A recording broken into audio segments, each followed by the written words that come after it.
All right, Kent. So we are live. We are here with Kent Laudon, a wolf specialist with the Department of Fish and Wildlife based in Redding. He's studying and helping manage California's small wolf population. The Shasta pack produced 5 pups in Siskiyou County in 2015. The Lassen pack produced 3 pups this year.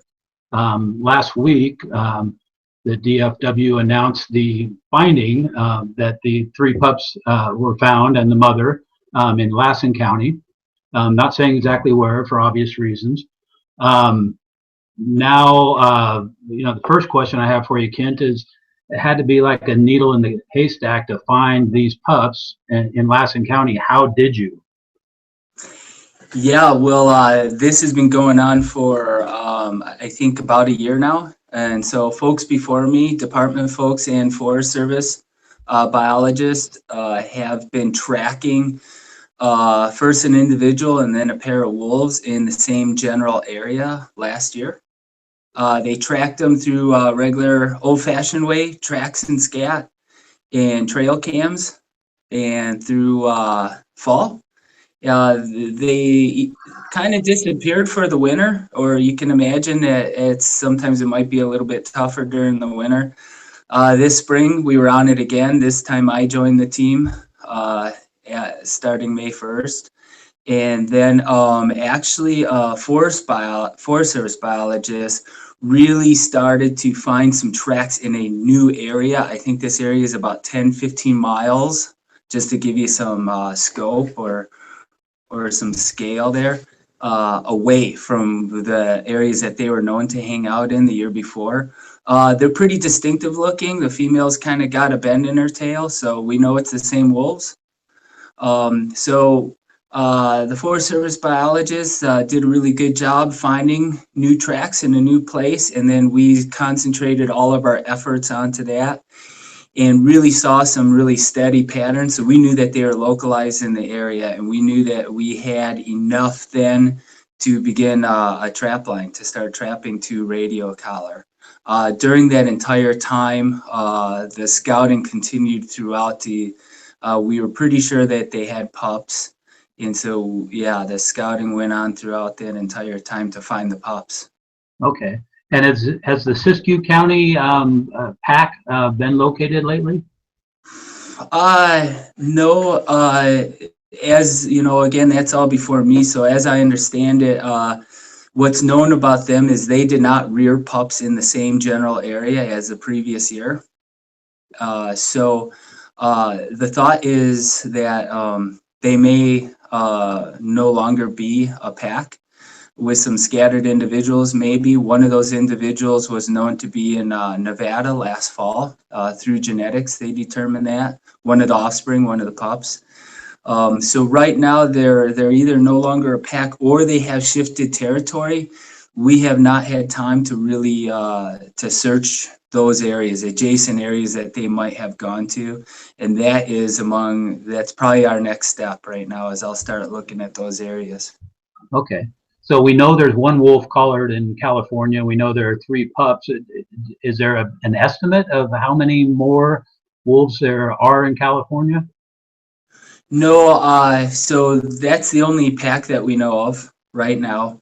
Is the male and the female. We actually have since determined that there's at least 4 pups now, 6 animals in this pack. Beyond that, we know that there's some individuals through radio collars or through uncollared wolves with trail cams that have passed through portions of California. Some have gone back to Oregon. It's a good guess that there's probably a small handful of individuals floating around out there. Those animals, dispersing animals, can travel very far, very quickly, and are nearly impossible to keep tabs on. Okay. So is it fair to assume that the number of wolves in California will only grow? And if so, is there a holding capacity given the habitat? That's a really good question, I think, and that gets a little bit complex. But what you would probably look at the deer and elk layer out there. Of course, wolves need something to eat, and they mostly rely on big game species. And so I don't know that anyone's done a very thorough job yet to look at those areas that wolves could actually be in. Number one, they have decent numbers of deer and elk. And then number two, they're pretty territorial. And so what's been shown in lots of other places is about average territory size of 200 square miles for a pack. That would include both summer and winter range. And so if I guess if one wanted to do some quick dirty napkin math, you could look at areas of ungulate populations that were abundant and carve out 200 square mile polygons on them. They have some kind of a very rough idea. Okay. Okay. Wolves need large landscapes. Right. Okay. When news came out last week, as you know, about the Lassen pack up here in the rural north anyway, the public reaction was pretty split between people who were excited about the return of wolves for the first time in 90 years in California and people who were fearful of the effect on livestock and deer populations. So let's take those one at a time if we could. You've worked as a wolf specialist for 20 years in Montana, Idaho, Arizona, and now California. What was your experience, especially in Montana, with regard to how wolf packs affected first the livestock? Well, certainly anytime that wolves are in livestock, it's a concern. From a big, if you look at a regional or even a statewide scale, wolves don't really have a strong impact on livestock, negative impacts on livestock. The real issues are more on an individual basis for a particular producer here and there. And at times it can be significant. So what we really try to do is try to communicate and coordinate on the ground with folks that are operating livestock in and amongst wolves and really see how anything that we can do to actually prevent depredations or conflict from occurring. And so we work pretty hard at that. Of course, the next thing that happen is if we do have conflicts, how can we stop them? How can we minimize damage? Okay. And no doubt, for sure, not to make it sound like it's easy or anything, that is tricky business. Nothing's 100%. But we also do have the case lots of times that wolves are rearing their pups right in the middle of a grazing allotment. And it's the case, for instance, in Montana, Idaho, anywhere that has wolves, where you have pack members that are literally walking through livestock every single day. Interesting. And occasionally, a pack can start to kill livestock. So the DFW made it pretty clear in their management report released at the end of last year that there would be no depredation permits for owners of livestock. So what actions can ranchers take to protect their animals short of that? Right. So right now it is pretty limited here in California. So non-injuriously harassing wolves. So if you do find wolves harassing your livestock, if it were me, for instance, certainly I would chase them off. And of course, you're within your legal right to do that. Chase them off. Other than that, so that's hazing actually in the act. But other than that, we could try some non-lethal measures where we have flagery, for instance, red flags on a rope that we can hang up in like calving pastures, for instance. It's a deterrence that came from Eastern Europe. There's something about it that wolves don't like to cross it. And now we've added turbo hot wire to it. So if they do become habituated to the flagery, they might test it and then get shocked and reinforce, oh yeah, this stuff's scary. None of that stuff is 100%, but there's lots of anecdotal information that says it does work for at least a little while. Maybe some months, maybe that's all you need to get you through the main calving season. And there's places that more and more it's becoming popular. Ranchers themselves are even putting it up in places in Montana, for instance. And to be clear, when you say chase them off, you're talking about on an ATV or a horse, right? Or just running off after them. You know, it's important to note it has to be in a non-injurious way. So, yeah, so you might not have time. I mean, you're probably, if you can imagine, this is how I imagine it's happening all of a sudden in front of you. What do? You run out there after them. So somebody would actually run after them. you might not have time to saddle up the horse or whatever. Okay, okay. Let's switch to deer and elk. What was your experience again in Montana with regard to how the packs affected the populations? Well, as a general, just as a general statement, it was kind of interesting that we had places in Montana where elk were declining in the presence of wolves. We had places in Montana where elk were declining in the absence of wolves. We had places in Montana where elk were increasing in the presence of wolves. So all of the various combinations that you could have. One of the more famous ones there is the Yellowstone Northern Range herd that a good portion of those animals wintered in Montana, and that population has declined quite a bit. And wolves are probably in there somewhere with all of the other factors out there. When wolves were reintroduced to Yellowstone in 95 and 96, in 96 and 97, there was a very severe winter, especially measured by snow. And I don't know what it would be as far as event, but 1 in 200, 1 in 500 year event. It was big snow. I was living in Montana at the time, and so that snow really was a big impact on ungulate herds from Wyoming through Idaho, Montana. That population too, because Yellowstone National Park and the lack of predators or hunting, was a very overpopulated herd. So you could think of not just overpopulated and having the ability to even have some destruction to their own habitat, but also would be very vulnerable to predation once the lion population increased during that time. Black bear, grizzly bear populations increased during that time, and of course wolves were added on to that. So you can imagine a very large, probably very old population, lots of old aged animals in that because it's a not hunted population, and so pretty vulnerable to predation. And that's what happened is the predators, plus there's a hunting season in Montana to try to decrease that population because it was too big.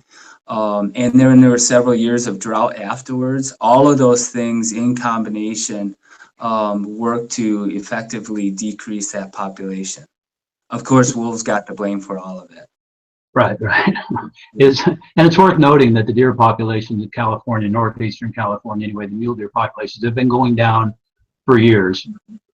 It's fair to say that they will continue to go down for years, and now that wolves are introduced, they might indeed get the blame for that, but it's been going on in California forever. My question though is there been a study in Montana that estimates how many deer or elk a single wolf or a pack of wolves can kill in a year? Well, there's a whole bunch. I have a lot of thoughts about all of that.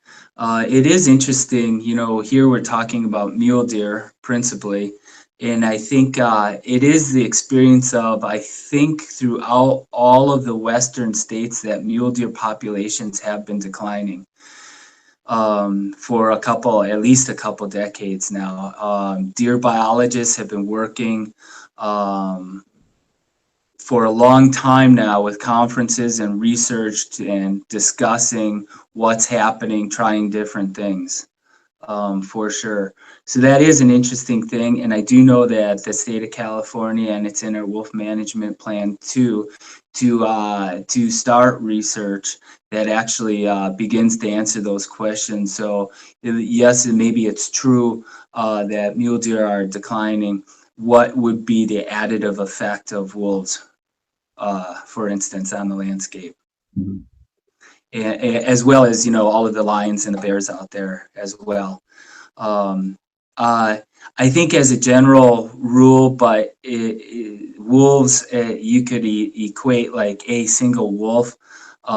People like to do this, may take on average something like an ungulate every 22 weeks, 22 weeks or something like that. So every other week, essentially. But of course, predation rates really change.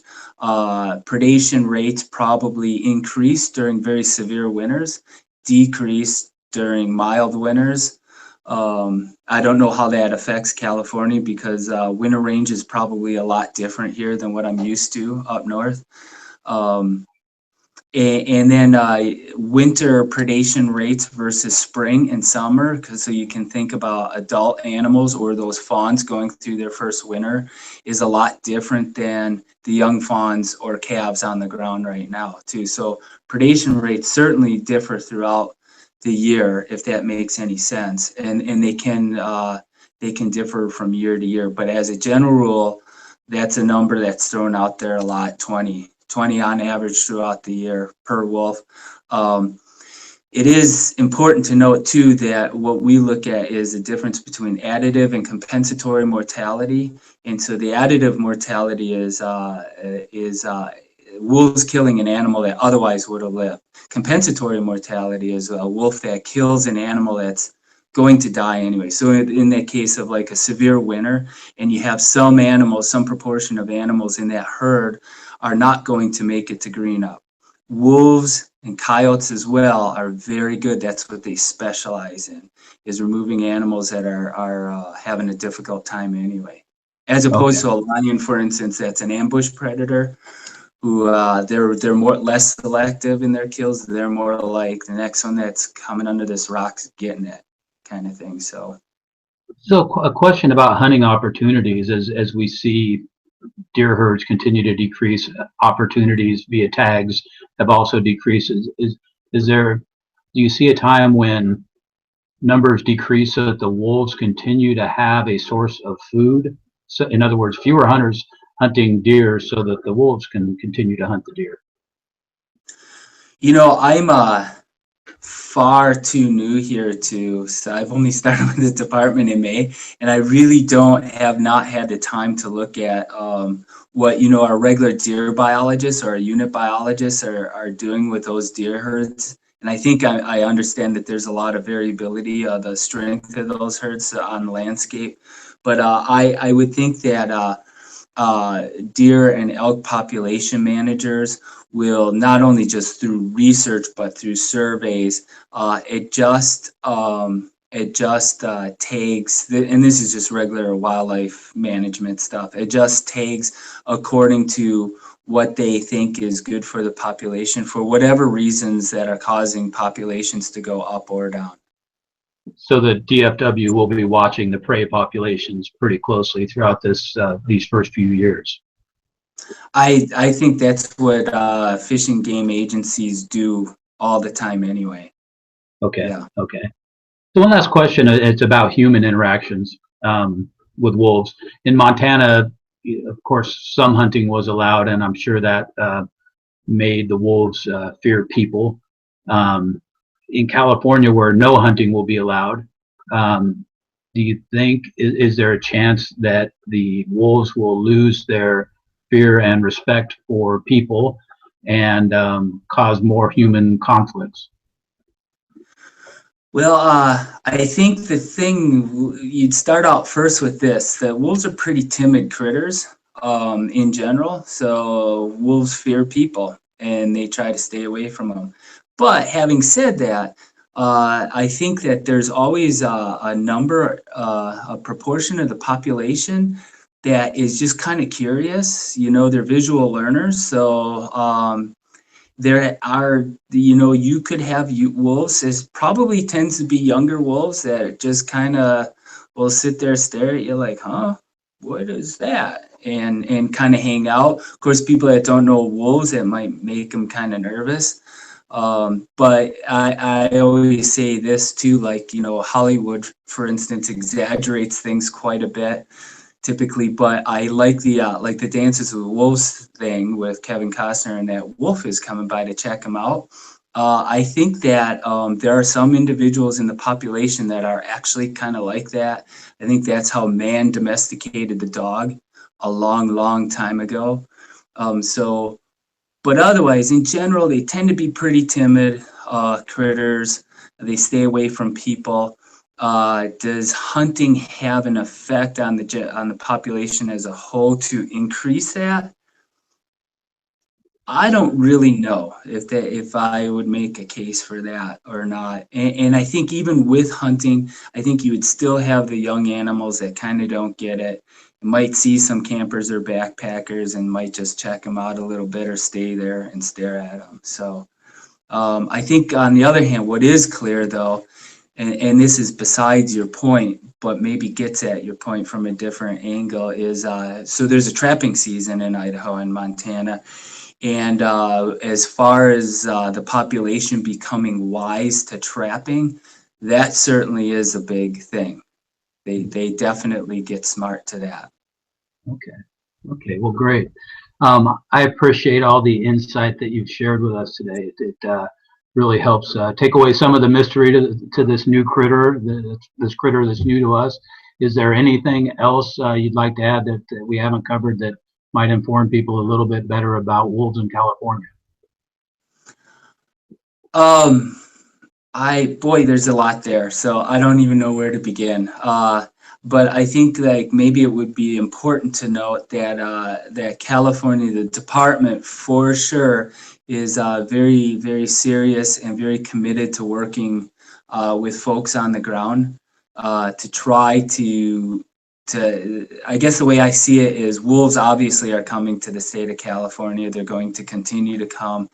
And our charge is, how are we going to help make this work the best that we can for as many folks as we can out there? So, of course, I'm really busy with the wolf side of it, but very busy with the people side of it too.